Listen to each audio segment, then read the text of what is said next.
Hello and welcome to Andermatt for the Red Bull SuperSkicross. The conditions are perfect. The course is looking breathtaking. We have 24 of the world's best ski cross athletes ready to do battle. The only thing missing is my co-host, perfectly on time, Johanna Holzmann.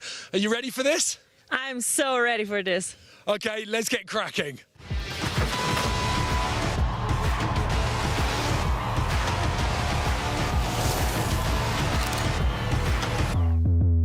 This sport is just so amazing. Racing with 4 people, there's nothing like it. You need to have a good feeling on skis. Skicross is a lot of adrenaline. We've got the respect for each other, but it's not messing around.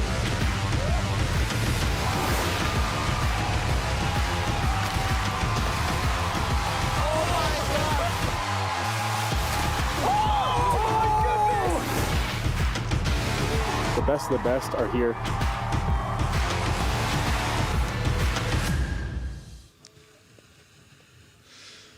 What a glorious day for some racing. Get ready to have your adrenaline gland milked. Those of you who know your telemarking are probably wondering why I have a legend of the sport stood next to me. Crystal Globe winner and world champion. At the height of your powers, Johanna, you decided to switch over to ski cross. Why?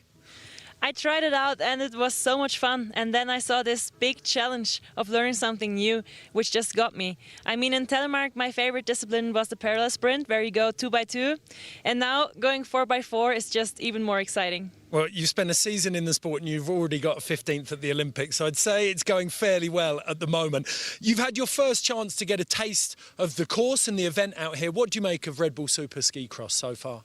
The course is super special because we have elements that we normally don't see in a World Cup race, especially the road gap and the tunnel and also the bridge. And then on top of that, you've got 2 line choices, so you never know which athlete is going where, and that will be mixing up everything. Okay, and put it in context for us. Just how good are the athletes that we've got here? We definitely have the creme de la creme here. I mean, for the women's field, every one of the 8 of them has already have a podium before, so they might also jump on top of the box. And the top 12 in the men are separated by less than a second. This really is the best of the best. Let's meet 2 of them right now. Last year's winners, Sandra Nersland and Reese Howden.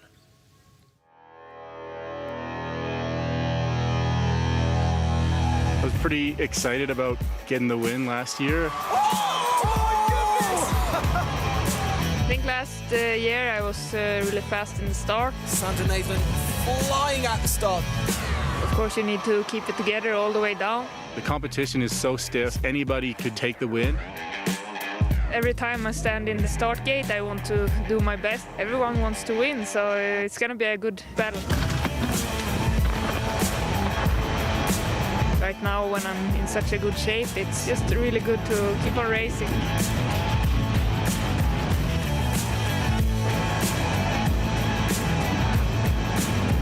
Confidence is high. I know I can do it. I did it last year. I just need to make it happen.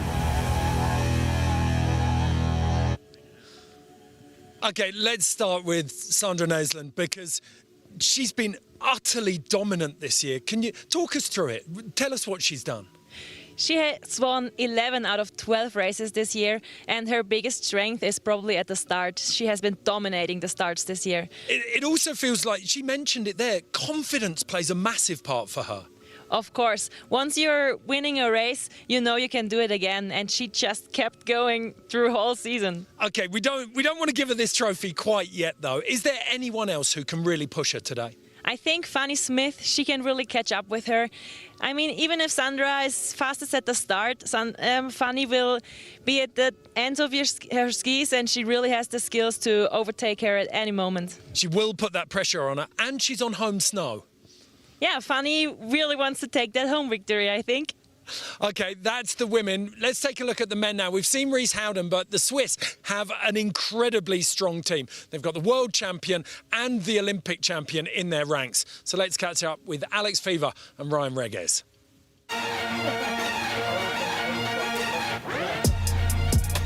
I remember the first time you came into the team in Sasfe.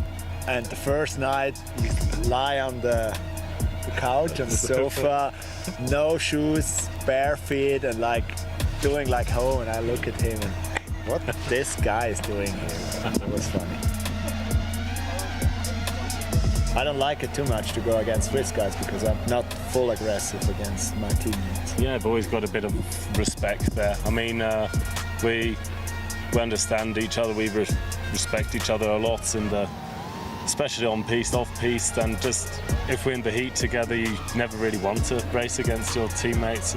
Alex usually is best if his back hurts and is aggressive and angry. I mean, you don't want to piss him off because that's the worst thing you could do, because then he's gonna, if there's a gap which is half a ski wide, he's gonna go for it. I always say Ryan, he uses his body the best.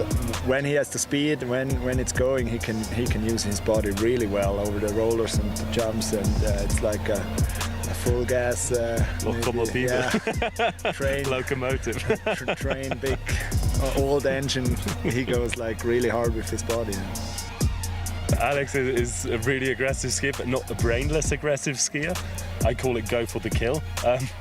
And that's what Alex can do better than probably anybody else. And that's what I really can learn from, just to see how you can do it and how to motivate yourself for a certain event and in what way.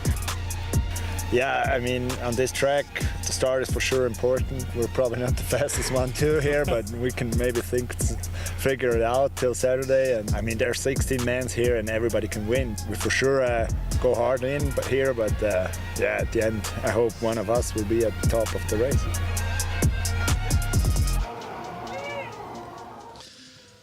Essentially, Alex Fever has called Ryan Reges the Incredible Hulk of ski cross there, hasn't he? Yeah, he has. I mean, they both have so much experience and so many successes in their pockets, and having someone to train with every day in that league is incredible. They push each other so much. And Alex made a point there as well about the size of Ryan. I mean, they're both big lads, but Ryan is huge, isn't he? Yes, he knows how to use his mass and how to accelerate really quickly. OK, we mentioned that it's not just about Rhys Howden, Alex Fever and Ryan Reges. The men's field is wide open. Who else stands out to you?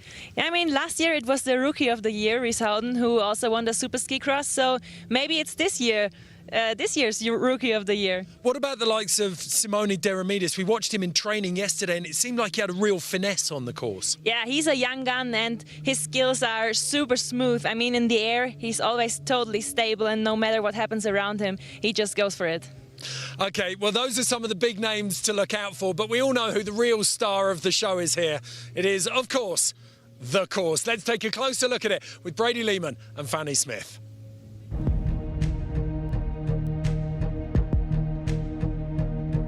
Hey, here we are in Andermatt. The weather is amazing.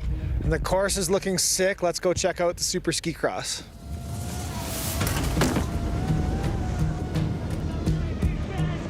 So here we are at the big jump, coming from a bank with a lot of speed, and we will need to press it really hard. And here is the first jump! Woohoo! Yay!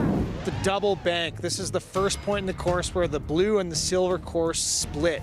On the left side, we've got the silver line. It's a way sharper bank, and it's cutting underneath the other track. On the right, the blue line, the bank is a little longer and smoother, but it has a big jump off the exit, so you're gonna have to be ready for that as well.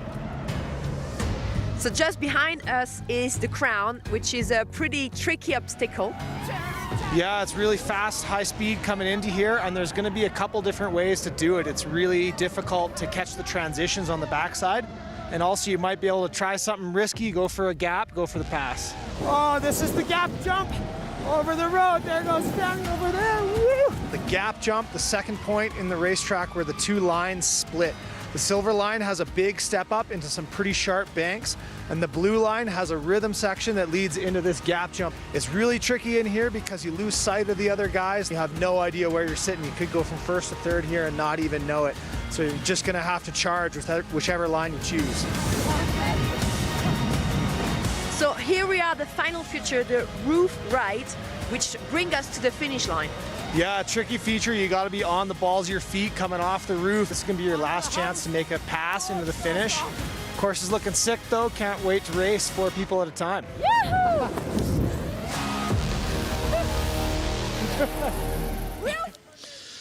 It is a very big and very fast course. How important is it, Johanna, to ski it aggressively and attack it? Very important. You need to be self-confident, you need to be brave, and you need to want to win.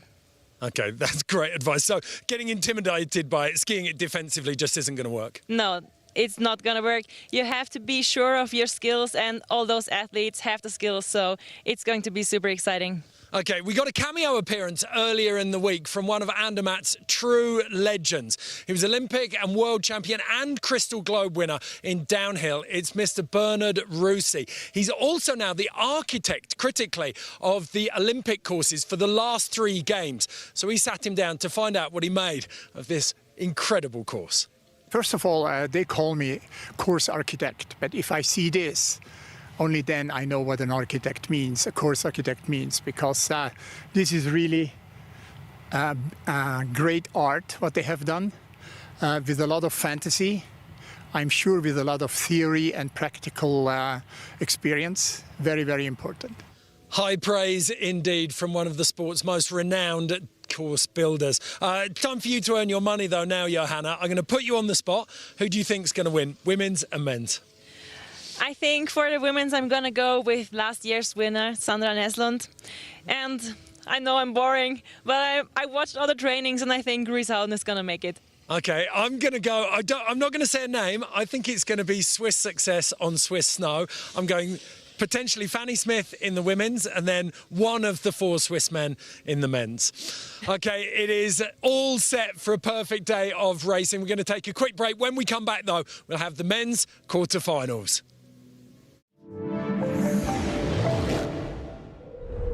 Wintertime is shredding time on Red Bull TV.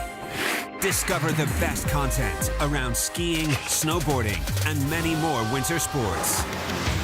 Download the Red Bull TV app for free and sign in to watch all of our content offline.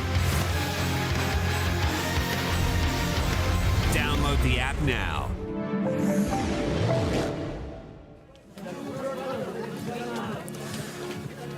Here we are up at the start. The athletes making their final preparations, but here we can take a quick glimpse, run you through the course, being chased down by the drone. And this first turn's quite different to last year, Johanna. Yeah, it allows different line choices this year. You can enter high or low and just cut through all the way. Here's the first split. Fanny opting for the left-hand side, the silver line down through the tunnel. And just squashing that, and on this silver line you get the inside line here, which actually brings you back. It regains that speed and any loss that you might have on the blue line. Here's the second split. Big gap over. Now this section through the road gap. What do you make of this final section here? Is this the faster section of the end? I would say it's the fastest section in the end. Yes, you accelerate a lot in this downhill and can get more speed through the rooftop. And you've got to get that rooftop right. If you pop too hard off the roof, then you're going to find yourself a long way down that finish landing. So a very, very fast course. These are the brackets for the men's. And we're going to open up with an absolute heater, aren't we, in quarterfinal 1? Definitely. I mean, Johnny qualified 16th, but due to a crash in the second run, so he would have been able to have a top 5, I think. So it's a really hot first heat. Yeah, you've got the Olympic champion in Ryan Reges, first place qualifier in Bastien Midol, and then the Swiss legend Mark Bischofsberger. So lots of power in there. You might have noticed Tyler Wallash missing from the second heat. We'll come back to that very shortly. But up at the top, the athletes making their way into the start gate. We've got good mix of nations, and the bibs today, we've got blue bib on the fastest qualifier, red on second fastest, yellow on third, and green on the fourth. So Johannes Rohrbeck closest to the camera here, ranked 5th on the World Cup in 2022. Alpine racer like many of the Austrian team who switched to ski cross. But we're starting over here in the pink bib, accessorizing his goggles, Ryan Reges. He's gone for that inside line. Reges, an absolute beast. You said earlier on that he's able to use that mass We've got Bastien Midol there. The Frenchman qualified first last year as well, but he wasn't able to make the finals. He'll want to make amends this time. Mark Bischofsberger. So Reges closest to the camera, but it looks like Midol with a very strong start there. Yeah, they're almost the same. Now Ryan had to do a little speed check to not ski into the gate. Right, so Johannes Rohrbeck right tucks in behind Bastien Midol there, and both of those two splitting to the right-hand side. The two Swiss, Bischofsberger and Reges, going through the tunnel, and they're dropping back. Midol, though, still leading the Frenchman onto the crown. Now the silver line can get up to the blue line again. We will see that it's a little bit faster in the end, and they really have a chance to catch them up. Okay, so the two Swiss breaking right as the Frenchman leads the Austrian round the negative turn. But a great line there from Mark Bischofsberger in the yellow bib. But at the moment it looks like Bastien Midol and Johannes Rohrbeck way out in front off the roof there. Frenchman and Austrian across the line first. And the Swiss are left in the dust. Yeah, that was a little bit too much distance to make up again. So a big tell there. We've been waiting. We're an hour earlier than time trials yesterday. We saw that the blue line was definitely a little bit quicker yesterday, but that was certainly the case. Yes, and in the blue line we have that big negative turn, which we couldn't see now, but it's still really compact snow and just nice to ski. So Bastien Midol making his presence felt right out of the start, and Johannes Rohrbeck leaning on him then, shoulder to shoulder racing. It's a great squash, but the Swiss not able, if they're able to draft, this would be the section, wouldn't it? You've got that long straight down to the, and you can see the speed check there from Reges. He was going for that inside line. Yeah, he tried it, but there was just no more space to go for him. Do you think the fact that he's been Olympic champion and Crystal Globe winner this year has dampened his fire a little bit for the race? Yeah, might be, because there was so much pressure on him to win that Crystal Globe. If you're in the lead, then you want to bring it home. And yeah, I think in Wisona, when he won the Globe, then he became a fourth in the final. So that pressure fell off, and yeah, but he is here to enjoy, and I think he had a great time. So yeah, he's definitely been one of the bigger characters in the build-up to the racing, but yeah, certainly it's so hard to hold that intensity throughout a full season. So confirmation of the results now. We will say goodbye to the two Swiss from this quarterfinal, Mark Bischofsberger and Ryan Reges. And it's Johannes Rohrbeck, the Austrian, and Bastien Midol, the Frenchman, who'll advance to the semi-finals.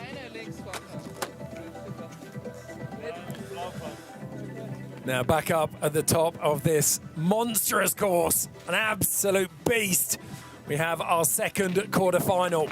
Only 3 men in this gate, and that is because Tyler Wallish went out in his last training run. We can take a look at that now, Johanna. Yeah, shoulder to shoulder with Simone De Romedes here. He just got a little contact and then lost his balance. Yeah, sometimes that's enough to not make it into the landing properly. Yeah, you can see him. They had the stretcher out there, but Tyler able to walk away from that one. Big hematoma on the hip, I think. Just a solid impact, which means we're left with 3 racers here. And there are some heavy hitters. The Olympic gold medalist from 2018, Brady Lehman. Then we've got Dewsbury, very competent racer. But on the Swiss team, he always seems to sit in the shadow of both Alex Fever and Ryan Reges, but do not write him off. And then we've got Jonas Lenher in here as well. So 2 Swiss again. All hopes riding on these two after we just saw both Bischofsberger and Reges sit out.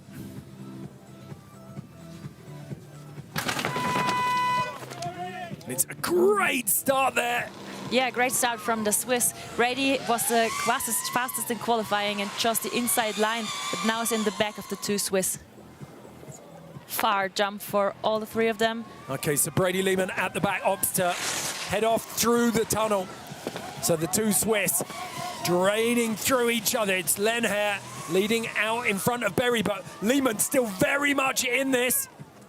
Yeah, I think when you're in 3rd position, it's a really good choice to go for the blue line, to the for the silver line, to might be able to catch up with them. Yeah, and you're going to stay out of trouble as well, but you can see that negative turn now. Lenher leading in front of Berry as they come over that roller up onto the house, and Lehman's got the ski speed here. He's not far off the pace. Close so one. close. And that was a brilliant illustration of how much speed you lose on the negative. They were probably 20 meters out in front round that last turn.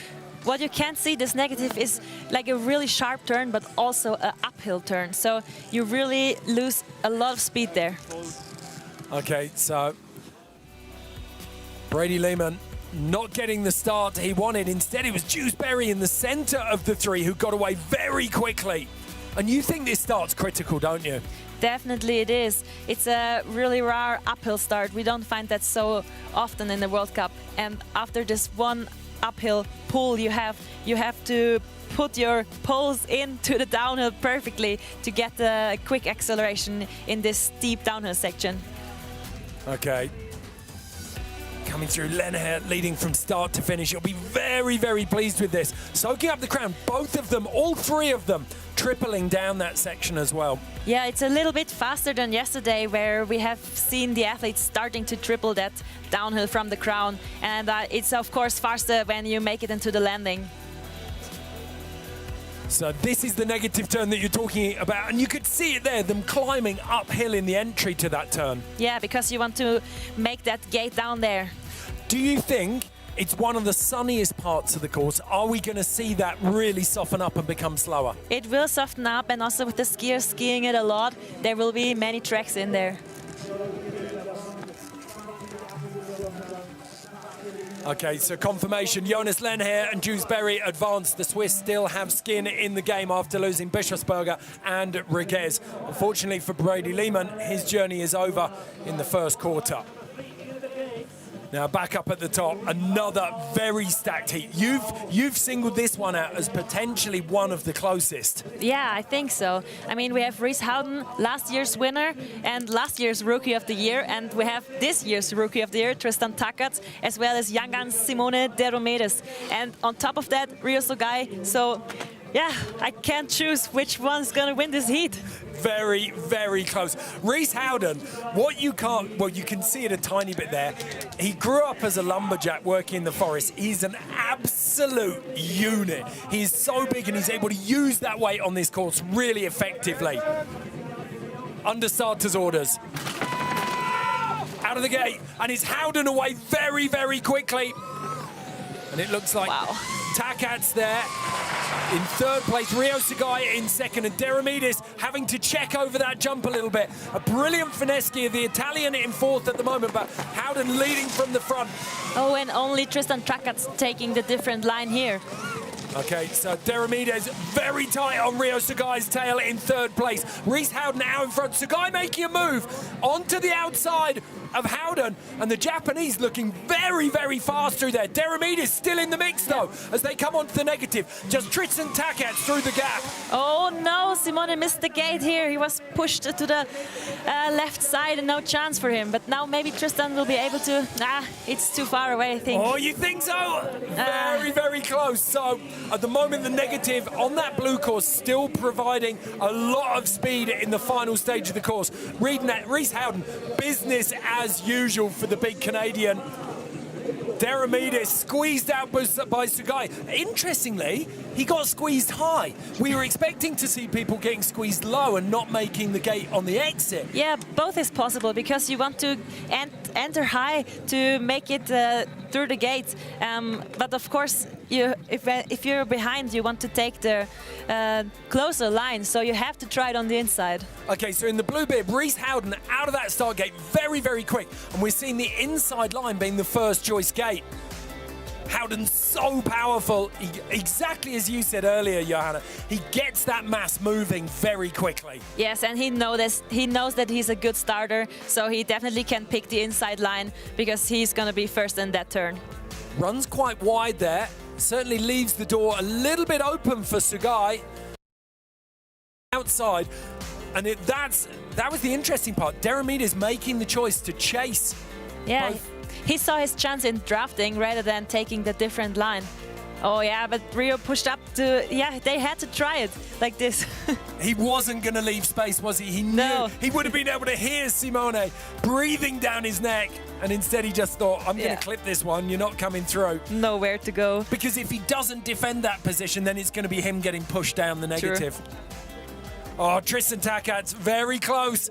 But it's business as usual for the big rig. Reese Howden in first, Rio Sugai in second, Tristan Takat and Simone Deremidis. For them, it is the end of the road.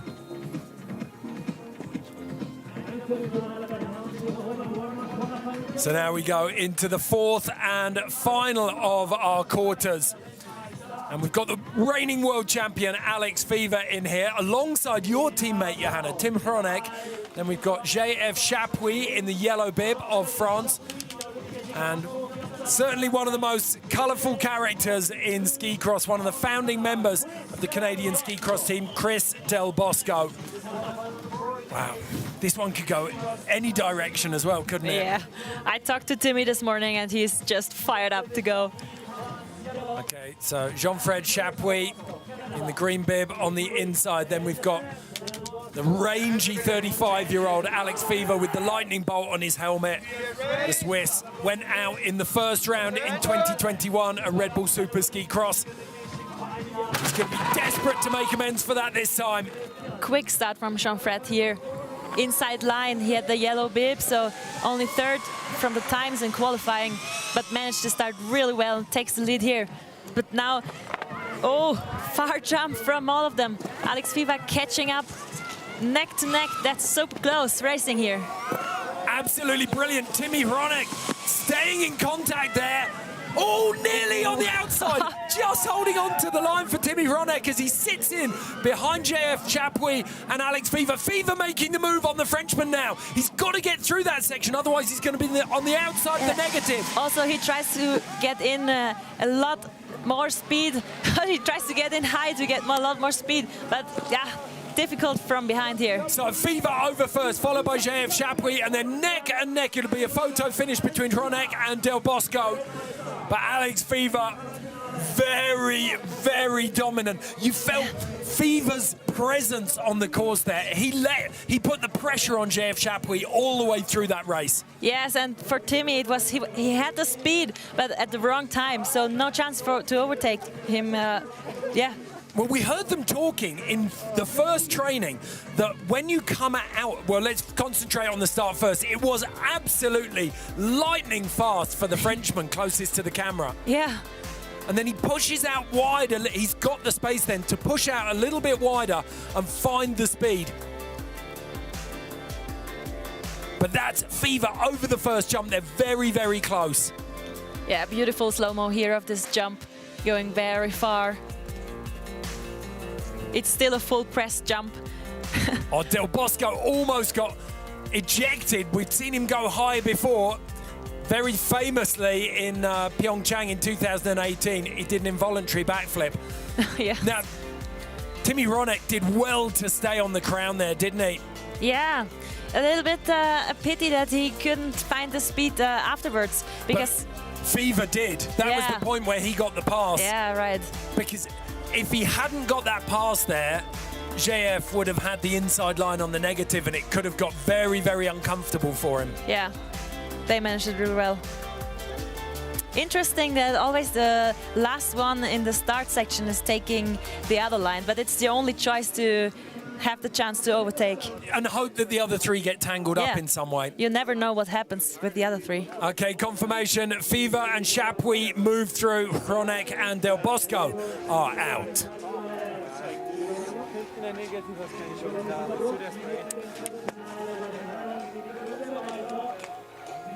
So these are the brackets going into the semi-finals. Midol, Berry, Lenher and Rovek. Very, very close. We've got another two Swiss in there, flanked by the Austrian and the Frenchman. Then we've got Fever, Howden, Sugai and Chapuis. That is going to be very tight. Now we're going to head down into the finish area with a quick interview. I can safely say you were one of the favorites going into this race. Tell us, what happened? The start was pretty all right. It was just getting getting right next to the guys, Bastian, into the first turn. I didn't want to risk sticking it in. I wasn't quite safe enough there to be able to take the tight line. So I just took some speed out, thought I could catch it. And yeah, BT passed me pretty nicely into the tunnel, which is really good to see. It's a nice speed pass, but it was a nice maneuver, so I guess that's all right. And after it was kind of clean at the bottom, I just kind of caught an edge, needed to get out of the way. And yeah, I lost some speed. Seems like the blue track is faster, so that's going to be the one that's going to be ridden today. Why did you make the decision to take the silver line? I kind of knew that Bastian would take the blue line. And I thought if I get the turns pretty good, below the gap, the road gap, the gap jump, there we are. I thought I could generate some more speed towards the finish line, but didn't seem to work. Sorry to ask, but how much does it hurt to be out that early on home soil? So I'm not really pleased with it. My performance could have been better. However, it's ski cross, you need a little bit of luck, you need a great day.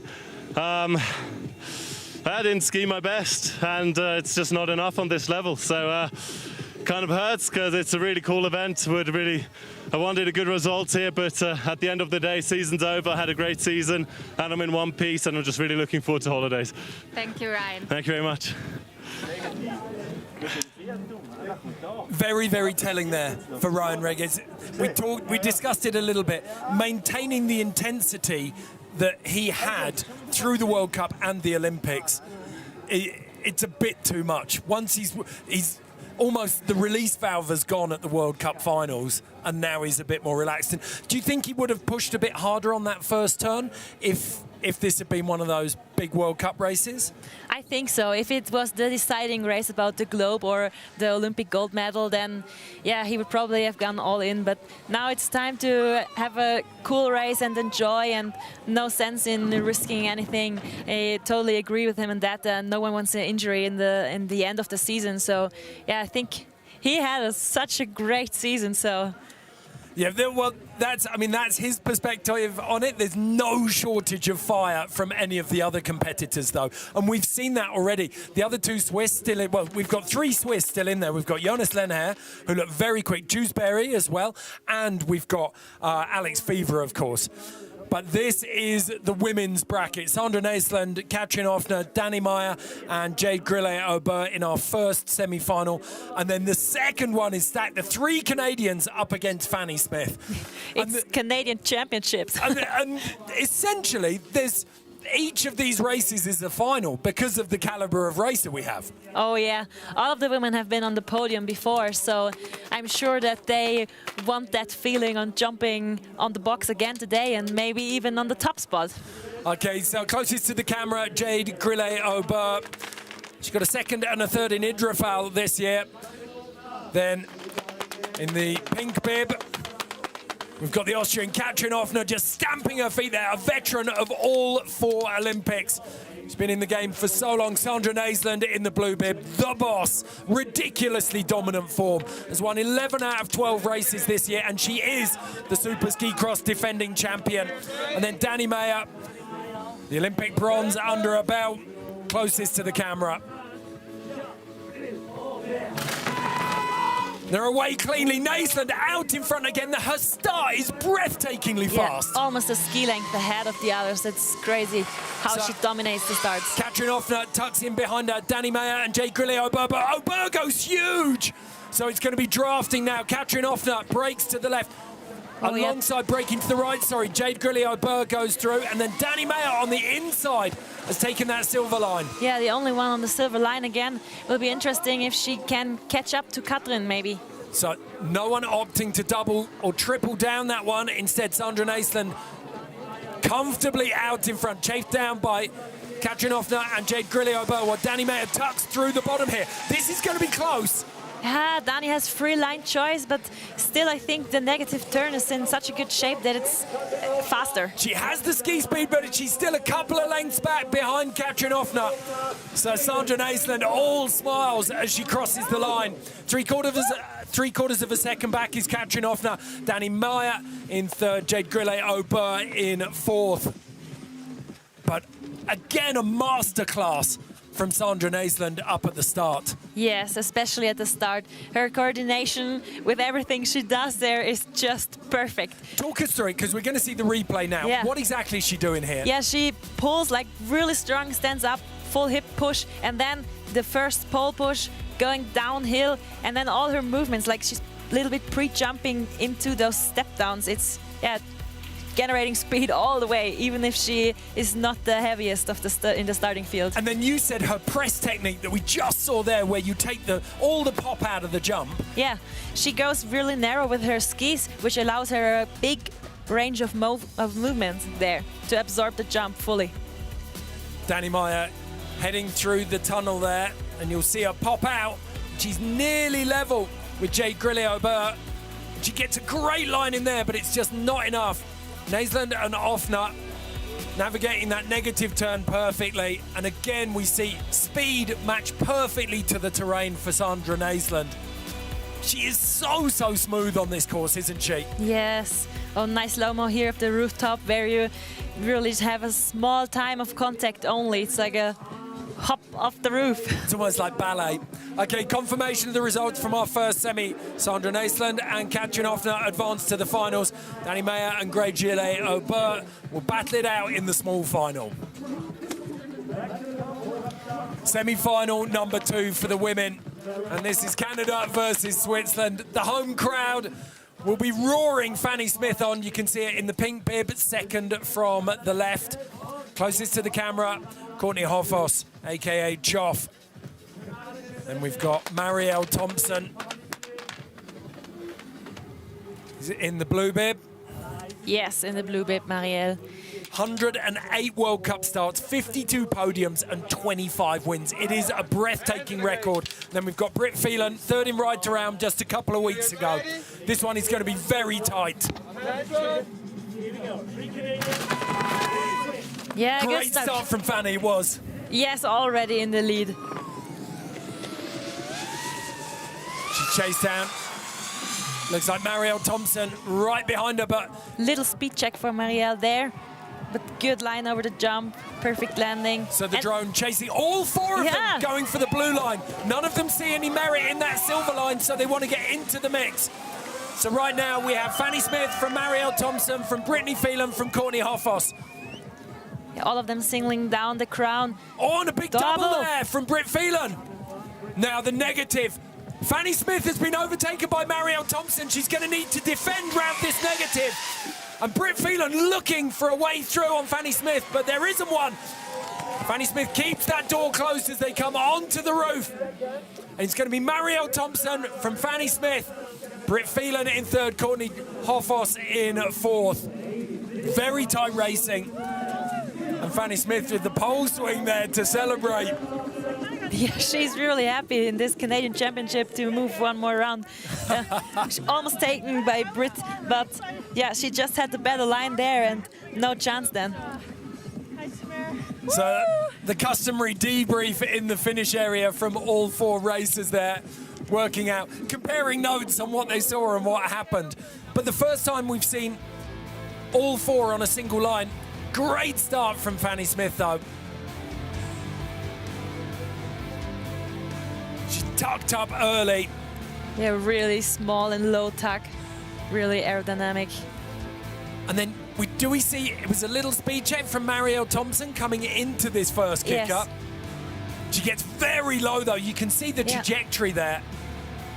Way lower than Fanny Smith and earlier on the snow again, so earlier able to generate speed. But not able to draft. And then you see Britt Phelan and Courtney Hoffos. Do you think at that stage Courtney Hoffos thought Britt Phelan was going to break left on the silver line? Maybe, but she had to react to what Britt was doing. So. And that was the mistake from Fanny Smith that cost her the lead, I think. She didn't get the step down on the crown right, and she really cased that last landing. But thankfully for all of the Swiss fans and Fanny herself, she was able to defend that second place position on the negative from Britt Phelan. And she's right on the tips. Yeah, sorry. Yeah, Britt was jumping a little bit or giving a little pop to that double, which was not necessary actually. You could see Fanny and Maria going really smooth over it, so you should try to be as flat over the double as possible. Okay, here we see the split. Marielle Thompson and Fanny Smith will be joining Sandra Naisland in the final. Good thing is that we're going to see all of them again, right, in the small final. Yep. So a little course correction here for the silver course. They're going to shorten that a little bit so that it becomes a little bit easier. We've seen a clear line there on the men's quarters and the women's semis that the silver course is running a lot slower. So we've moved some gates around and we should see that start to even up. Yeah, now the athletes get this information at the start as well, and they start thinking, okay, how much did they move the gate? How much faster will I be on the silver course? Is it worth it now trying this line? So it's going to be interesting who's going to choose this line now. Okay, Katrin Offner, Fanny Smith, Marielle Thompson and Sandra Naisland in the final. Danny Meyer, Brittany Phelan, Courtney Hoffos and Jake Grilliot will be fighting it out for classifications 5th to 8th. Whoa, take a breath. That was pretty dramatic stuff. We can go down now, though, to the finish area where we've got Fanny Smith.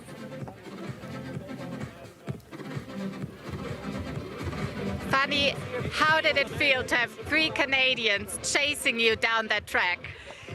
Well, you know, it's never really fun actually. So, you know, they just want to gut you, and then I managed to get through, and I was really happy with my start. And then, you know, as you see, you could pretty use the draft, and Marielle passed me on the right place actually.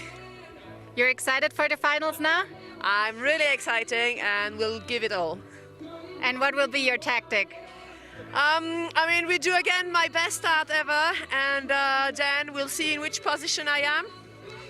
And if I'm in front, just try to get all the model right, and if not, I will just be on the drive and chasing too fast.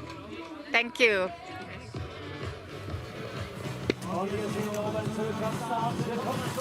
So Fanny Smith is definitely going to play to her strengths. The start there working well for her. Back up at the top though, and it is time for the first of the men's semi-finals. Semi-final number 1. In the pink bib here, we've got Dewsbury. I think the sleeper of the Swiss team. I think he's going to be very, very strong. Number 1 qualifier, Bastien Midol. Next to him in the blue vest, Jonas Lenher in the yellow, Johannes Rohrbeck in green. Great start there from Dewsbury. Bastien Midol out the back. Jonas Lenher as well, looking very, very tidy. Neck and neck between Rohrbeck and Berry. But Midol coming back into this now. Yes, and Midol, I think he's going for the silver line. Yes, he did that in training before, and he's able to overtake them, I'm sure. Now we'll get to see just how much of an adjustment has been made to the... Can Midol catch up on the crown here? No, he can't. So at the moment, we have Jonas Lenher leading out in front of Dewsbury. They've gone really deep. Ooh, and that was very, very slow. So there's going to be a stack up there between Johannes Rohrbeck, Dewsbury and Jonas Lenher. Yes. Bastien Midol coming through. This is going to be neck and neck over the last overtaking features. him. Great to see how he looked on the right. He knew he had it. What a phenomenal catch there from Bastien Midol. He was out of the back all the way through. Jonas Lenher in first, knows that he's safe. Bastien Midol, it is a photo finish between him and Dewsbury, but the silver line playing off for him. He didn't get caught up, and it looked like one of those classic examples in ski cross where you're at race pace and everyone wants to keep up with the leader, but they've actually overshot the road gap. Yes. Or the whale tail into the road gap. Yeah, I'm excited to see that slow-mo because that looked really far. Okay, so terrible start from Bastien Midol. Instead, Jonas Lenher in the yellow gets out in front early alongside fellow countryman closest to the camera, Dewsbury. And Johannes Rohrbeck on the outside looking very, very tight as well. Berry and Rovek coming together in that first turn. Yeah, Bastian knew now he's in fourth. He just has to stay patient and cut inside here because he already knew he's going to the silver line. I was going to ask you when's he made that decision, but it looks like he's clear that he's heading left there. Yes, and he almost catch up at the crown, and it's okay to be a little bit behind in the crown still, but because the faster part of the silver line is coming in the GS turns. Okay, so the two Swiss and the Austrian going through that top berm. And then this, as they come onto the crown here, you can see Miedel still very much in the race. But it's on this next section, you've got the double roller that they all clear. And it's over, and they all landed flat. Yeah, almost a crash there. And Johnny was affected by it and had to go around. The Austrian standing up, he knew the race was over at that point. But this is the clear bit. Berry and Bastian Miedel neck and neck as they step up and then onto the house, and Miedel's already in front on the roof. Reaching for it, and the Frenchman, he seemed relaxed, didn't he? Yes, because he knows his skills and he's really smooth on that course, proving it with the fastest time in the time trials. So he knew he has to stay patient, and then he has a chance to move on. And you can see the reaction up at the top there. Instantly, everyone knows that the silver line is on. It is no longer a second choice line. The silver line is going to work for you. So Jonas Lenher and Bastian Miedel will advance to the finals. Small final for Berry and Johannes Rovek.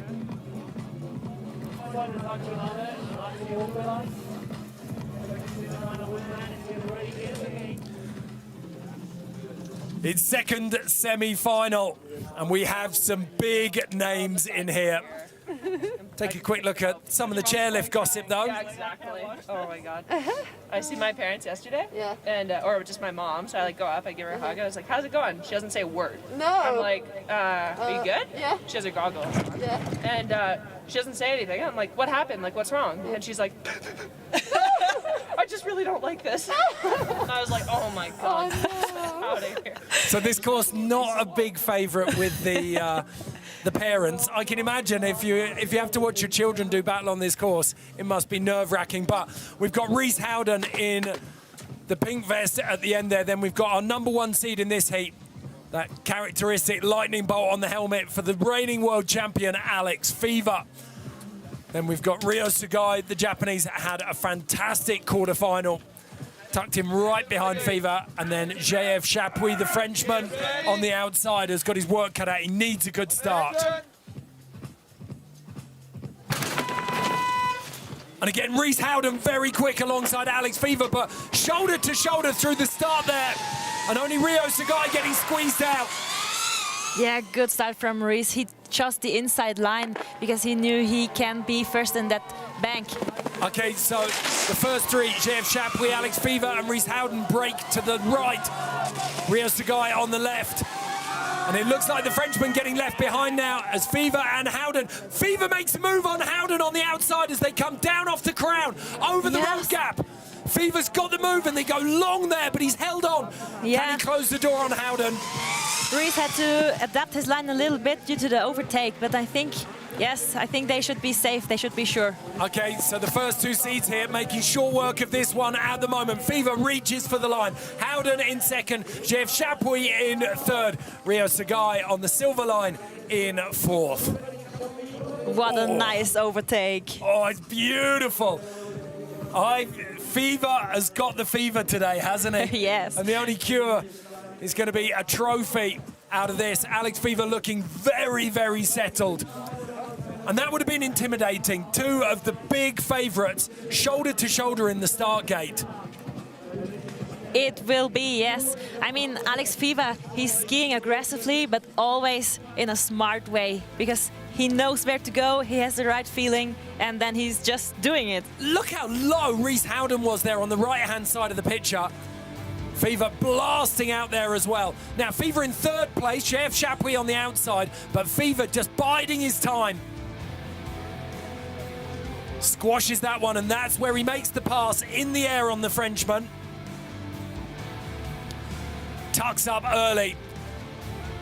Yes, Jean-Fred had to adapt there a little bit because he knew that Fever was coming from the outside. It actually says a lot about the way that Bastien Midol skied the silver line to get back into second place, that we didn't see Rio Sugai having a say in this semi-final after the start.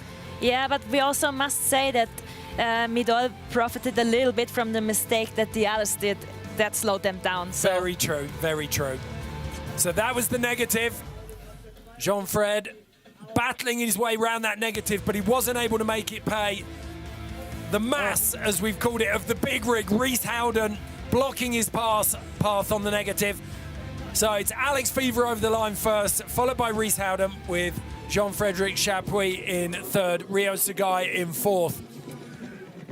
And Fever looks happy, doesn't it? We heard Riguez say it at the start of the show that he's got that anger that he can control. 49.14. That is a very, very quick time from Alex Fever as he books his place in the final alongside Rhys Howden. The small final, Dewsbury, Rio Sugai, Jean-Frédéric Chapuis and Johannes Rohrbeck. Very, very tight racing. SuperSkicross living up to its billing, Johanna. Yeah, and Fever just said that it's really hot. I mean, temperatures are rising again, and so snow is getting softer. So we will see how that negative turn develops now. What's interesting, out of the 5 Swiss who came into this, 2 of them have made it through to the final. But right now, I mean, you picked him, Rhys Howden, as on this course being nearly unbeatable. But Fever's just reeled him in. Yeah, Fever just took him. I mean, coming out of the wind shadow and like drafting, you can sometimes, yeah, it's possible to be faster even than the time in qualifying when they went alone, or in this case, they went together by 2. But yeah, I mean, at the start, Rhys is showing his best starts today.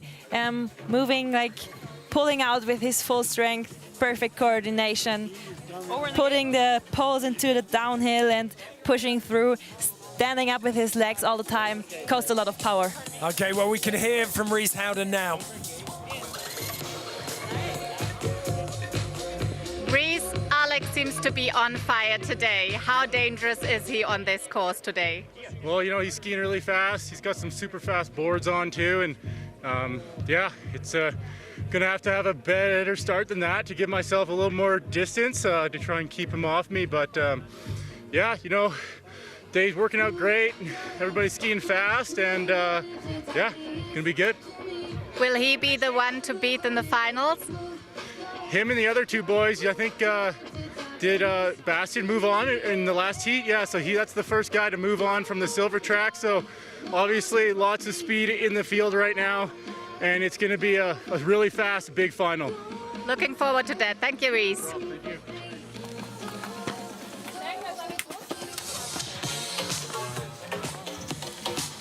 So, according to Rhys Howden, Bastien Midol and Alex Fever are the men to beat in the final. First, though, we have the women's small final and the women's final. So, small final. What's your verdict, Johanna? I think Dani. I think really Dani, if she does a good start, and I have seen her doing it in training, then she can really win this small final. And we didn't see her pace on the blue line, did we? Because she was one of the few women who took the silver line. So if she can get out of the gate first, if she can really get her teeth into that first turn, then she could lead from the front. But we know there's race pace there from Britt Phelan as well. Yeah, but the good thing is Dani also knows how to overtake, and she's a real fighter. So even if she's not coming out first from the start, then there's a good chance that she'll catch up. And this is the women's first taste of the adjusted course, now that they've moved the gates on the silver course to make it that little bit faster. And we saw that pay off for Bastien Midol, the Frenchman, in the first of the men's semi-finals. Coaches just having their last words here. Fanny Smith, head down, focusing, getting ready for the final. I'm interested to see which gate Dani's going to choose, because she had the fastest time trial time. Probably left or left middle. If she trusts in her start, then it's probably left. Okay. Katrin Offner just knocking the quads, waking them up, making sure the blood's flowing and you've got the power you need to fire yourself down this course. Fanny Smith all smiles. There's a lot riding on it for her. Desperate to put one over on Sandra Naisland, who's, we've got to say, had it all her own way this season. Yeah, she won 11 out of 12 races, but I think winning race after race, that rises the pressure, no? Yeah, at some point, you've got to crack. And, I mean, you put it into a long-term perspective, though. You look at the last 6 seasons on the World Cup, she's only finished outside the top 2 once.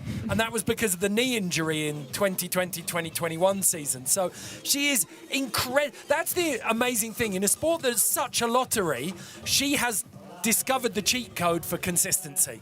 Yeah, and her big advantage is her start, because most of the time she is first out of the start gate, and then you don't really care what the others are doing behind you. If they mess it up, you're not affected by it. And even if she's in second or third, she can overtake and focus on her own skiing. Okay, the start gate now is ready for the small final. Jade Grilliaubert, 23-year-old out of Annecy.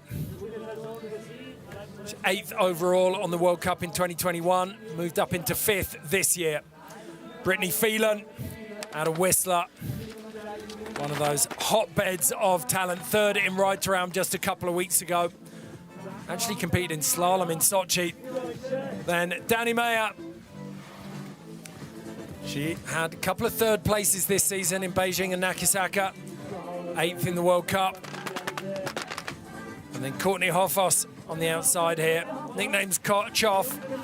Big crash in March 2021, has battled back to be fit in 2022. So a good result here would put a full stop on that injury recovery.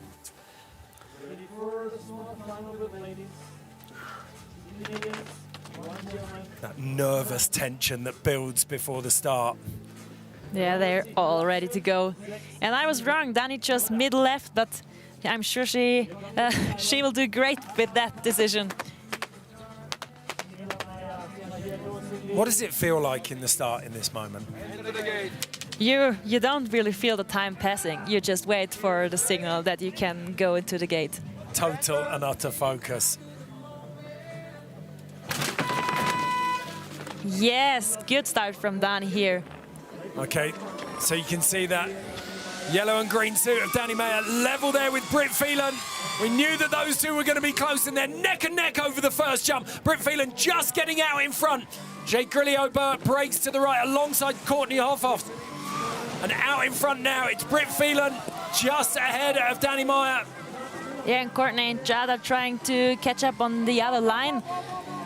But the two of them are doing a great job and just clean landings everywhere. And now Danny Meyer in a very, very strong spot as they come over the road gap. Yeah, you could see Danny singling the rollers. It's her favorite thing to do, and Britt was doubling it. Normally it's faster. If you're able to single it, it can be a chance to catch up the speed. Danny trying to let the skis run and get a bit more race pace out of that negative turn, but it wasn't enough. Britt Phelan in first, Danny Meyer in second, Courtney Hoffos in third, and Jade Grilliaubert in fourth. Very, very close racing out of the start there between those two.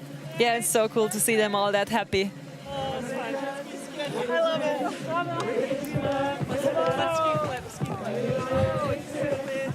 Brilliant, brilliant battle between the Canadian and the German at the front there. They came through that first turn, and we knew that the course designers have made a bit more space in that first turn, and we see it here. Yeah, to make it possible to really ski it shoulder to each other. I imagine it's quite frustrating, that little uphill bump at the start, because you're going so slowly and all you want to do is get going. Yeah, you're not used to that. But in the end, the start is unusual, because after that uphill pull, you will go downwards really fast. Accelerating so quickly. So Britt Phelan just getting half a ski length out in front of Danny over the first jump. That's the view from the back there with the drone. And then you see Jade Grilliaubert makes a conscious decision to drift out to the left behind Courtney Hoffos. Yeah, maybe it would have been better for Jade to stay in the wind shadow of the two of them, to try to come closer to them. Because Silver's line, is still a little bit slower, I would say. And they're stepping up onto the heart and down. So Britt Phelan will claim 5th position. Great way to end the season, no? Brilliant racing on a chaotic course. It's got to be said, takes everything from these racers. So Brittany Phelan will take 5th overall. Danny Mayer takes 6th. Courtney Hoffos in 7th. And then in 8th place, Jade Grillet-Aubert. Fantastic race and high spirits there for the 5th to 8th place classification. But now it's down to business in the big final. 4 of the world's best ski cross racers going toe-to-toe for the spoils. This is going to be nerve-wracking. Yeah, I have just been thinking that those 4 have been in so many big finals this year. They are all such great ski crossers, and I'm just keen to learn what they are doing. Okay. So Fanny Smith looking for that home snow advantage. Katrin Hoffner been racing very, very cleverly today. She's been boxing smart. 12 World Cup podiums, you could see. Then Marielle Thompson. She is an absolute weapon on course. 3rd overall in the World Cup this year. Gold in Sochi, silver in Beijing, 2019 world champion. And then it's on to Sandra Naisland, defending champion here in Andermatt.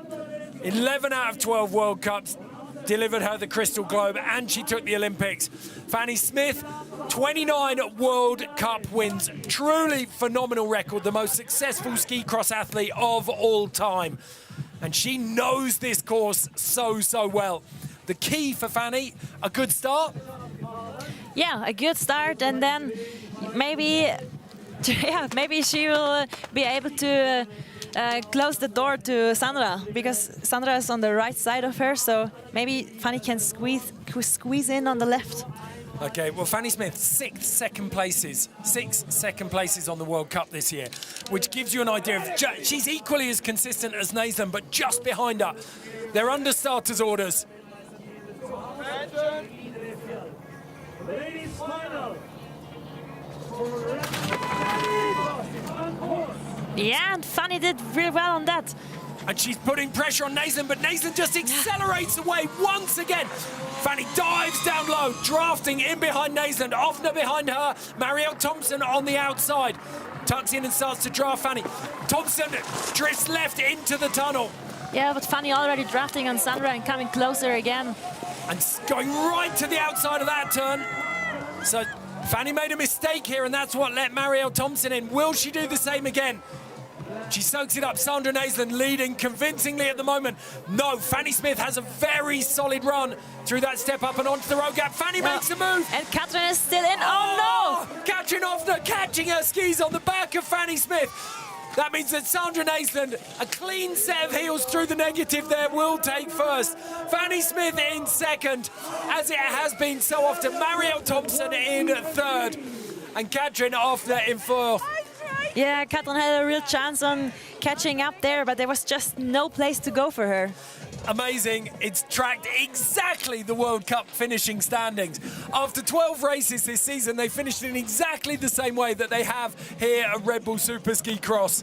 Yeah, and from Marielle, it paid off to take the different line, because with the mistake from Fanny and Katrin, or the mess up thing, she profited from that. Yep. Yeah. Katrin Hoffner had to make a play for that. She didn't know what Marielle Thompson was doing, so as far as she knew, she was at the back of the race. So I did so many mistakes. As you say, you have good draft, but I did too many mistakes. Interesting. Fanny making the point there that she had fantastic drafting. Yeah. And she came closer. I think that first right turn, she got a little bit into the soft snow and could quite follow the speed of Sandra then. The acceleration of Sandra at the start, is that just a good ski tech? That's a perfect coordination of all her movements together. And then, she's strong enough to make her mass move really quickly. Okay, so these are the replays from the small final. You can see. Now we get on to Naisland. And the 3 breaking there. And again, again, the technique, you said it, you hit the nail on the head, Johanna. Naisland's technique is immaculate, isn't it? Yeah, she's always ready for everything that could possibly happen, so she's never surprised by anything. Keep your eyes on Offner at the back here. She's 3 or 4 ski lengths back, but Fanny makes that mistake. Now Offner's got the speed. She almost spears the Swiss, doesn't she? Yeah, with that, Fanny tried to overtake Sandra, but yeah, wasn't possible in this position. And then Kathleen came with so much more speed and just skied into Fanny. I tell you what, it was, whether she was oblivious to it or not, if she wasn't, it was very, very brave from Fanny Smith to try and defend that position from Offner. Yeah, when you're in second position, you always want to try to take the first one, because yeah, you don't always want to be second, especially Fanny. But then when Fanny had made the mistake, it was almost like she got the elbows out and made herself big and just tried to defend that position, knowing that Offner was going to be there. Yeah, she felt Offner on her ski ends, probably. Oh, and that body language says it all from Fanny Smith. I can't believe I held on to that. Brilliant, brilliant racing in the women's Red Bull SuperSkicross. Katrin Offner. Yeah, I'm not happy with that there. Very disappointing for the Austrian. But once again, it's all smiles for Sandra Naisland. She's been on the top of the podium 14 times now. Impressive. So 13 times. Lucky 13. 11 World Cups, 1 Olympics, and the Red Bull SuperSkicross. She has won it all this year, has she? That is an incredible record for the Swede. Oh, okay. Final classifications. Naisland, as we've seen her so often, up top. Fanny Smith in second. Marielle Thompson rounds out the podium. Disappointment for Katrin Offner. She rolled the dice on that negative turn, but it was only good enough for fourth. Britt Phelan, first in the small final, followed by the German Danny Meyer, and then Courtney Hoffos and Jade Grille-Aubert. Oh, take a breath, Johanna. That was dramatic. We can go down into the finish area now, though, where we have one of the most dominant ski cross athletes the world has ever seen. It is, of course, Sweden's Sandra Naisland. Sandra, you ended your season with yet another win. What does it mean to you to take the Red Bull SuperSkicross trophy once again? It's really fun to be here and fun racing with all the girls, and yeah, happy to have another win. Yeah, it's really cool. What would you say is crucial to win on this course? I think for me the important today was to be fast out of the gate, and I managed to do that good. And then I just tried to follow my plan and be accurate on everything. And yeah, Fanny was close in the end, but yeah, I'm happy. Will you be back next year to defend your title? Yeah, for sure. Thank you. Thank you. So that was very, very insightful there. She focuses, exactly as you said, on accuracy. Yeah, and the start. I mean, I think Fanny came out of the gate pretty quickly as well, but then she knuckled on the first downhill, which took her some speed. So, yeah, you have to stay concentrated to the whole start straight. And that was the difference. Ultimately, we heard them talking about it in the finish area. As soon as they came down, Fanny said, I made so many mistakes. And in the end, that was the difference between the two of them. Yeah, Fanny made some mistakes because she tried to ski on the limit. She had to risk something. When you're in second and want to catch up, then you have to give it all. And that's when mistakes happen. And I suppose that's part of the key to Sandra Naisland's success, is the fact that she's always out in front, so she has the luxury of skiing the way she wants to ski. She can choose her line, focus on herself only, and then she doesn't really care what happens behind her. Okay, well, the women's podium has been settled, so now we return to the top for the men's small final. 5th to 8th place being decided. We have Johnny Rohrbeck out of Austria. Then we have Jean-Fred Chapuis, man out of Val Thorens. Ryo Sugai out of Japan. 2 podiums out of 35 starts. He's shown repeatedly, day after day here though, he's got some good race pace and he's not afraid to use it. Dewsbury The man who we've said so often sits in the shadow of some of the bigger names on the Swiss team, but he's looked impressive here. And if I was going to pick a winner, I think it would be Juice. Yes? Yep. I think I'm going for Sugai. Okay. Let's see. I mean, Johnny had the speed in time trials, but only in one time trial. In the other one, he crashed. So now he has the worst starting position from the outside right. But if he has a good start, he has also a chance to mix it up. Okay. So the way the start works, they have an attention athletes, and then it's a random drop on the start gate, anywhere between 0 and 4 seconds. Attention.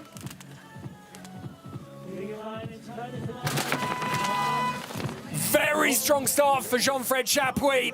The Frenchman blisteringly quick down that opening straight as he dives into the turn. He pushed so hard at the start, moving down with his butt almost to the snow. That paid off. Dewsbury, and I think it was the Austrian braking to the left. No, and then it's Rio on the left with Jean-Fred, the Japanese. Okay. And then Dewsbury and Johannes Rohrbeck, the Austrian in fourth. To dribble, Jos had to jump away quite a lot to make it to the landing. Already in the negative now. Rio Sagai's got the turn, and he's in first place now, out in front of Jean-Fred Chapuis as they come down onto the house. And it's Dewsbury in third, but Rio Sagai, the Japanese, comes through in first place ahead of Jean-Fred Chapuis, Dewsbury, and Johannes Rohrbeck. Great race from Sagai. Yeah, I told you. You 100% told me. I've got a large slice of humble pie here that I'm going to eat now. That's why you're the expert and I'm not. Well, getting there. Still have to learn so much, but watching these guys doing it, so cool. Yeah, I can learn a lot. Okay. So, it was a great start from Jean-Fred Chapuis in the middle there. Rio Sagai managed to tuck in behind him on this first turn. You can see there, he's on the outside of Dewsbury. Yeah, a little contact with Jos there before the jump. But Jos so much lower in the air than Johnny here. Yeah. Essential to spend less time in the air because then you land earlier and can accelerate earlier on the snow again. Phenomenal pictures there, giving us that surround view as they charge through. And then there's the split. Dewsbury leading Johnny Rohrbeck through the tunnel. But that was the faster exit up top for Jean-Fred and Rio Sagai. And then this is the pass, doubling down. Rio Sagai has all of that pace. So smooth. And then he meets that one perfectly, boosts over the gap, and all he's got to do then is defend that line on the negative. Yeah, always tries to tuck as quick as possible again, so he really searched for that speed all the way. Quick hop on the roof here. Yeah. Oh, Johnny overjumped the roof. Did you see that? No. He just skipped it. I was focused on Jean-Fred Chapuis there. Just managed to get the touch. So Rio Sagai will take 5th place overall. Jean-Fred Chapuis in second, which will give him 6th. Dewsbury in 7th. Johannes Rohrbeck in 8th.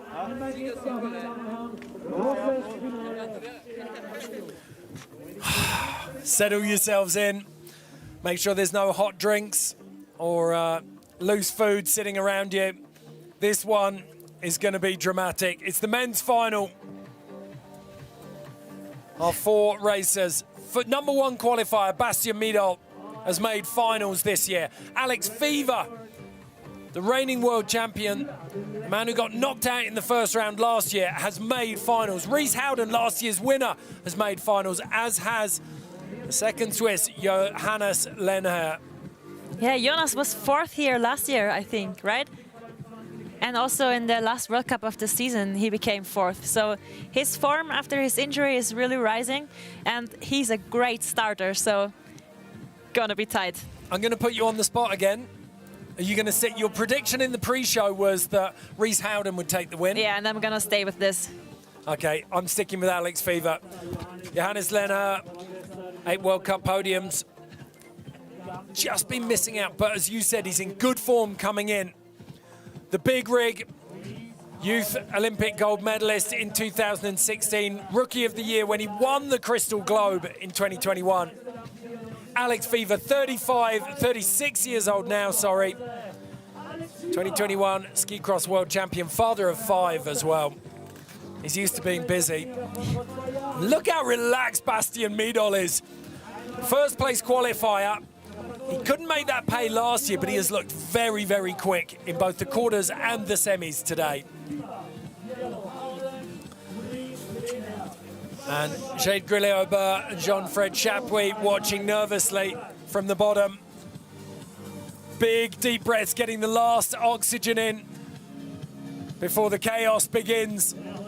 This is the Red Bull SuperSkicross finals. Think Mario Kart meets UFC meets motocross. That's a lot. Yeah, it's a lot of mayhem. Bastien Midol in the blue bib, choosing that inside line. Can he get another breathtaking start ahead of Fever in the lane next to him?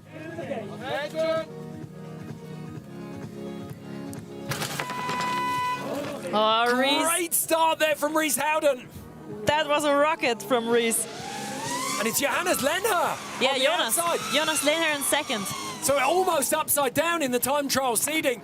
Howden so far out in front already. And the Swiss locking horns. Lenher and Fever both together. Yeah, and Bastien trying again his luck with the silver line. It worked for him in the semis, why not now? So right now, Fever making a play from 3rd place. He's on the outside of Lenher, and he's got the pace. He got him now, because he was really flat on the triple down, and then he singled the rollers afterwards perfectly. Fever a little bit on the inside of Howden, and then neck and neck. On his skis there. Lenher trying to make the move on Fever, and he's got a little bit more pace, but it's Rees Howden out in front over the line. Alex Fever in second, Jonas Lenher in 3rd. Bastien Midol couldn't make the silver line pay and settles for 4th. Wow. Brilliant race from Jonas Lenher for 3rd place. He'll be over the moon with that. Alex Fever putting pressure on Rees Howden all the way down. But a masterclass from Rees Howden once again. You called it, Johanna. Yeah, he had such a good start, and then it was so hard for the others to catch up with him. He is, we call him the big rig for a reason. He's an absolute beast of a man, and he made that pay right from the off. Yeah, he's so strong, and yeah, just generate speed in everywhere you can. So yeah, with all the landings he pushes in, and just cool to see. Well, he dominated the start, didn't he? And you've said this right from the beginning, that the start is the key. It's like the serve in men's tennis. You've got to be strong, and that proved correct for Sandra Naisland. And it's been exactly the same. Now we see it. All that way over the heels. Interesting pole push, yes. It costs so much energy to stand up and press all you can then. Especially when you're 230 pounds or well over 100 and I think 105 kg that. Yeah, they make it look so easy. Yeah, Bastien Midol, not a great start for him, and that's why he's 4th place around this first turn. Yes, yeah, he chose the inside line. I mean, he could have also taken middle, left or right, because if you're not the best at the start, then it's, yeah, it's hard to squeeze yourself in on that inside. Alex Fever all the way back in 3rd there, behind Jonas Lenher. He's got to attack. He knows he's got to put the pressure and get past Lenher. Otherwise, Howden's going to get away. And the two Swiss fighting for 2nd and 3rd position there, changing their lead. So you can see here, this is Fever's move. He doubles down, and then everyone else jumps while Fever pumps through that double. And there he's got the pace now. He's overhauled Lenher. This angle is going to be perfect because Fever turns early and tries to get the upper hand, doesn't he? He's looking for that gap. Yeah, but the snow is soft already, so it's you have to put a lot of feeling into your skiing. It's not only about holding the pressure on your outside ski, you really have to be smooth with that. And Lenher was snaking around like a salmon behind Fever, looking for a line through because he actually had more pace, I feel like. But Fever defended well through that final straight over the house. Yeah, after Alex overtook Jonas, or while he overtook him, Jonas also did a little speed check to ski the transition before the road gap perfectly, but that costed him some speed and then he was already behind. Tell you what, there was a knockout punch that Rhys Howden threw as he crossed the line there. Would have taken down an elephant. Rhys Howden is in first place. He defends his SuperSkicross title here in Andermatt. Alex Fever in second, Jonas Lenher in third. First place qualifier, Bastien Midol, not able to make that pace from the time trial pay. And he ends up in fourth. Rio Sagai is in fifth. Jean-Frédéric Chapuis in sixth. Jules Berry in seventh. And Johannes Rohrbeck rounds out the top 8. What a dramatic day of racing. That was absolutely wonderful. Intense. And when you've got that high of a billing, it's very difficult to deliver, isn't it? Yeah, it definitely was intense. I mean, everyone wanted to have a great season end and they were battling really hard. So, yeah, amazing day. Okay, Ryan Reget's down there in 13th, which a lot of people wouldn't have expected. Let's have a word with the winner. Rhys, congratulations. How hard has it been out there to defend your Red Bull SuperSkicross title today? Oh, it was tough. You know, like with the track build this year, it just was, yeah, there was a lot of speed to be had. And with that silver line still on the table in a few times, it was like, yeah, you just had to fight all the way to the bottom. And that last race, I just tried to give myself the biggest head start I could and had a great start. And, you know, I think that was the best start of my whole time here, so it was perfect. And then, yeah, I just prayed and kind of tried to ski as fast as I could and hope that nobody got me on that big straight section over the crown and the gap jump. What is it about this track that seems to suit you so well that you keep on winning here? Oh, I'd say the start for sure. You know, having to get over that feature at the top and having my height and my size and my strength, it just seems to work out. And yeah, I have a lot of fun in that start and I like it. And I just like being able to come out of there as hard as I can. Is this event starting to become a little special to you? Oh, I hope so, definitely. No, this is super happy. You know, with how I was super happy I came last year. You know, it was pretty to the wire for me with COVID and all other things. So, yeah, super lucky to be able to make it last year, then come home with the win, and to repeat. You know, great way to end a season with a lot of ups and downs. So, yeah, I'm super happy, and yeah, I'm excited to have some fun tonight and head home. Great race. Congratulations, Rhys. Thank you very much. Ah. That is lovely to hear, isn't it? We can see the start there. I mean, how much of an advantage does he have?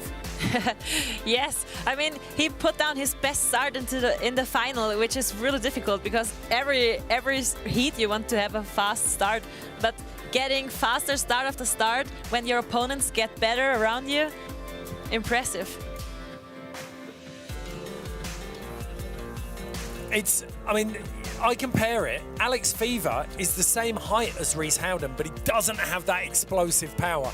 So he's got the physicality to move his body and get over those obstacles, but Rhys's power straight out of the gate is phenomenal. But all credit to Fever, he made a great move and very nearly reeled in Rhys Howden. Yeah, and Jonas still was in between, so Alex had to go from third to second, which was already a way to go. So maybe if the course was a little bit longer, he would have taken a chance to overtake Rhys as well.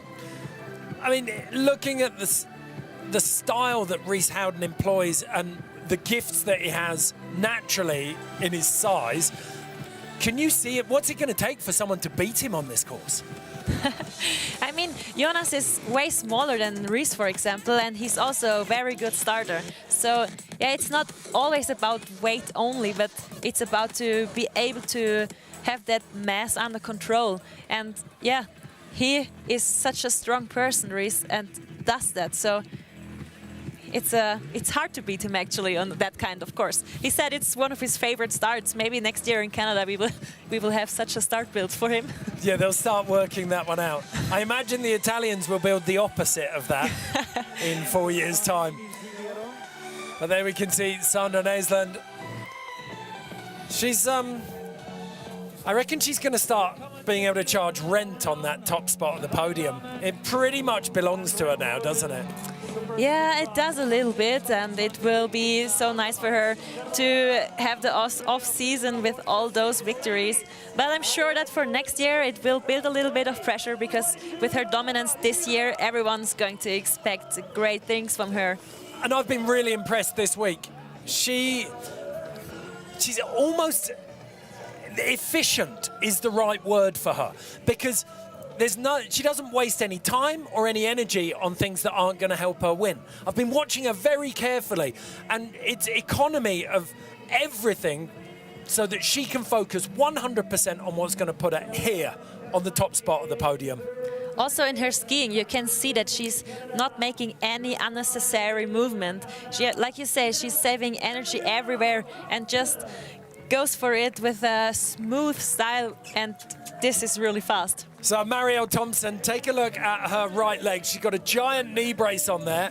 It's a testament to how well she's skiing that it took a big, big effort to step up onto the top third step of that podium. In second place, though, on home snow. Big, big result for Fanny Smith.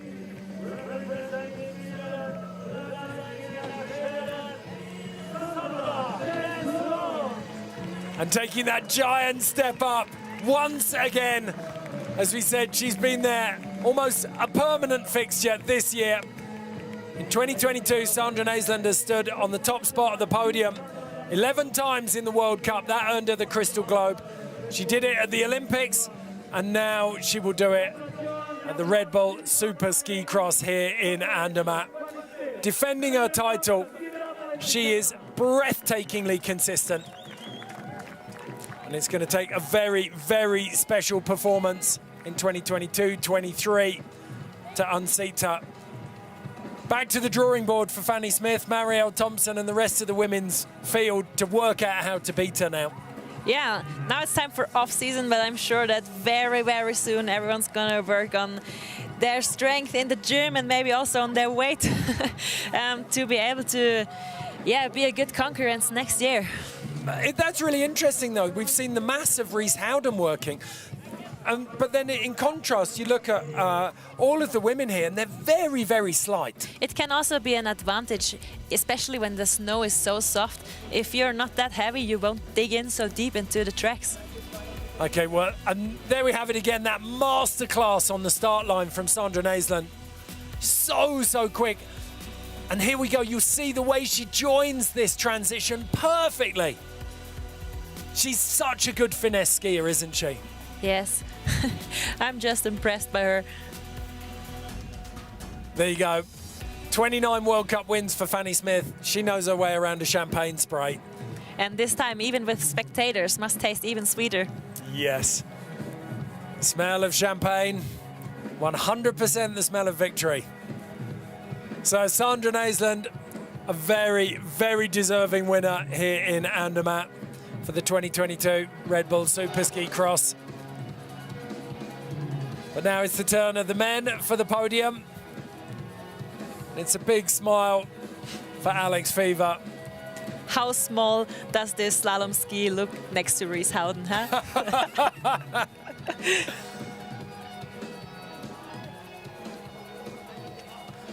Yeah. If you ever want to know how to get your kids into ski cross, just leave them lumberjacking for their formative years. Let them build up all of that upper body strength. Violent torso, as the rock was called. And what's interesting, he doesn't actually look that massive in his lycra. When you see him down at breakfast in the hotel, he is huge.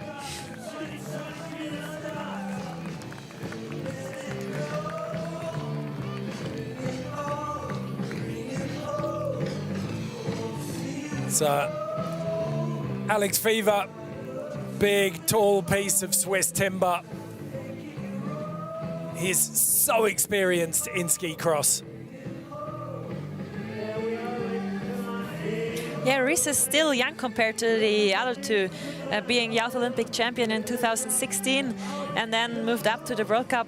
I mean, he has his first full World Cup season has only been last year, where he became Rookie of the Year and then also overall World Cup champion. And I'm sure he was a little bit disappointed of his season this year, especially with the Olympics.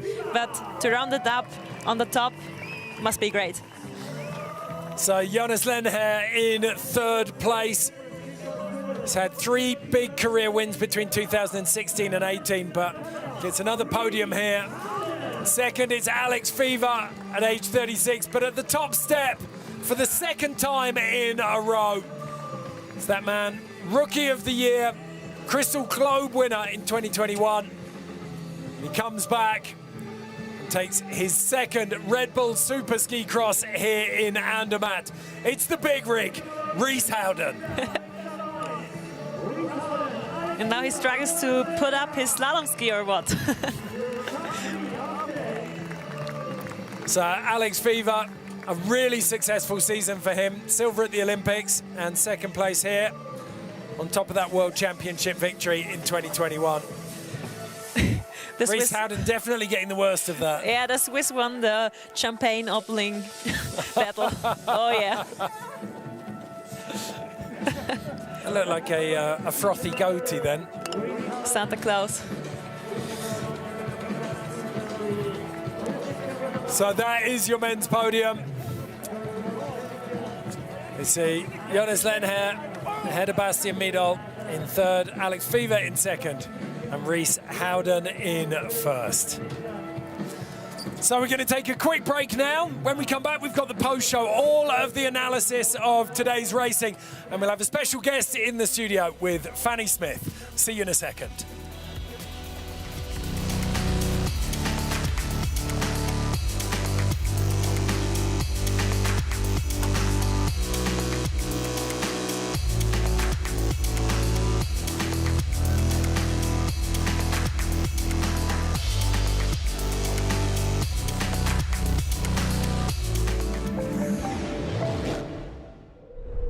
Winter time is shredding time on Red Bull TV.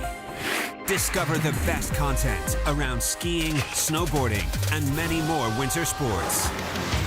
Download the Red Bull TV app for free and sign in to watch all of our content offline.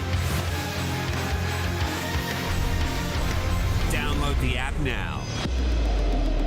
LAAX. Lux, the European capital of freestyle snowboarding. Home of the most epic fun park. And playground for the dopest boarders.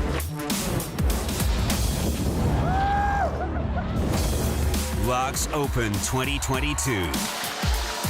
Now available on Red Bull TV. Winter is coming. So you better be prepared. Ready? What we've been waiting for. They've got the moves. Peer pressure. And go all in.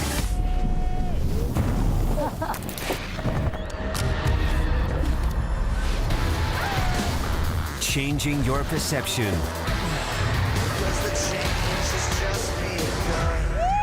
In the face of sheer beauty. That was fun, dude. It's the greatest sport in the world, you know. Yeah. Enjoy the view. This is a dream. It's pretty obvious that you are where you're supposed to be. Winter on Red Bull TV. Outstanding. Anna Gasser, snowboard world champion and the face of female snowboard progression. Her doing her crazy tricks makes me believe in myself. From snow parks to backcountry. My goal is to be a well-rounded good snowboarder. The metamorphosis of a true pioneer. Anna Gasser, the spark within.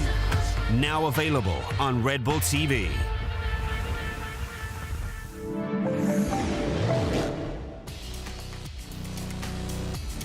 Phone?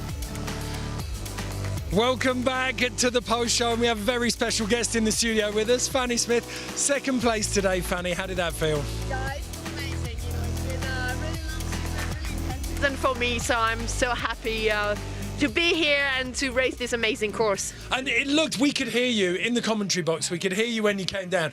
You said that you made so many mistakes, but you have to take those risks, don't you? Yeah, in skicross you have to. If you are second or third, you have to take every risk as possible to pass, actually. But it was a bit too much to actually take the lead. And Johanna, I mean, you watched it all. How hard is it to take down Sandra at the moment, in your opinion?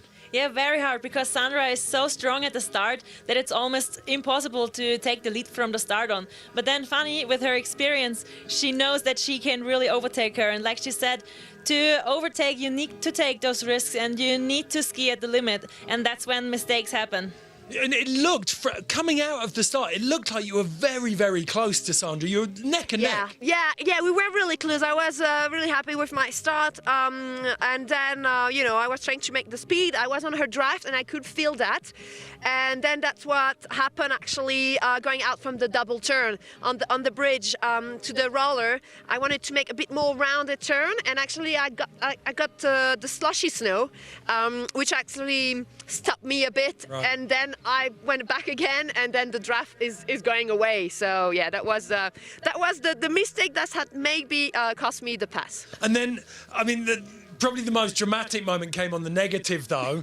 You had another look for the gap, but having missed it, you then slow down, and that brings Katrin back into the equation. Yeah, completely. That's often what happened in skicross. It's like often the two first, or they are battling for the win, and then the fourth or third girl just take the opportunity. And but I didn't know that. Then I felt Katrin really at the last time, and I had to. To take the line again, to take the last door, and unfortunately that was hard. Yeah, that's skicross, I mean. Okay, we can see the run on screen now. You can talk us through it. I mean, this was the critical point, wasn't it? Yeah, exactly. So then I lose the draft, and then I was coming again now. I could feel it again, and I'm coming closer to Sandra. And here I saw, well, let's try an inside. But it didn't manage. and then Katrin's came out with a lot of speed, with draft of 2 athletes, so that's also make a huge difference.